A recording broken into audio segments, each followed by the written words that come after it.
Barangay Hinebra mga bro, ipapatalo daw ang last game para ilaglag ang TNT. At Scottie Thompson first time to nangyari. So malapit na nga ang playoffs mga bro at siguradong magiging dikdika na ang mga paparating na laban. Isa nga sa mga nagsashine sa Barangay Hinebra pagdating ng playoffs ay itong si Scottie Thompson. Hindi man siya yung tipo ng player na halimaw pagdating sa scoring mga bro. Pero yung kanyang impact bilang leader ng team ay sobrang laki. Kahit guard position yan mga bro, na out-rebound niya pa nga ang mga big man ng Barangay Hinebra. Dahil sa laki ng kanyang impact mga bro, siya lang talaga ang nakagawa nito sa ating liga in 49 years. 500 steal, 2,000 defensive rebounds, 2,000 assists at 1,000 offensive rebounds. Kahit mga guard sa NBA mga bro ay hindi kayang gawin yan in 10 years sa kanilang basketball career. Yang 3,000 total rebounds ng isang guard mga bro ay suntok sa buwan talaga na makuha.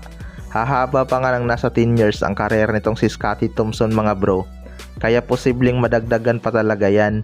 Masipag din talaga tong si Scottie Thompson sa ensayo mga bro, at isa nga sa nadagdag sa kanyang arsenal ay ang kanyang 3-point shooting. Bihira nga itong tumira sa threes noon, pero ngayon di na to pwedeng hayaang tumira beyond the arc dahil siguradong magbabayad talaga ang kalaban. Marami na rin tong winning shot na naipasok, kaya deadly na talaga tong si Scottie Thompson mga bro. Lalo na ngayon na kumpleto na ang kanyang laro. Sa kabilang banda naman mga bro, Barangay Hinebra ipapatalo daw ang last game para ilaglag ang TNT. Ito nga TNT ang rival ng Barangay Hinebra mga bro. Chance na nga nilang makaganti ngayong Philippine Cup dahil lagi nga silang tinatalo nito kapag nandyan si RHG. Malakas naman kasi ang local nitong Barangay Hinebra mga bro, pero hindi lang talaga nila kaya ang TNT pag mayroon di Hollis Jefferson dahil napakasipag ganito at buhis-buhay talaga maglaro. Pero kung makuha ng Barangay Hinebra si Calvin Abueva, siguradong kaya nga ni Davis tapatan ang energy nito. Ngayon ngang malapit na ang playoffs mga bro, maraming ang team ang posibleng magtabla-tabla sa standing, kaya idadaan sa quotient system ang pwestuhan. Matatandaan na tinambakan ng Barangay Hinebra ang TNT tropang 5G, kaya nalagay ito sa alanganin.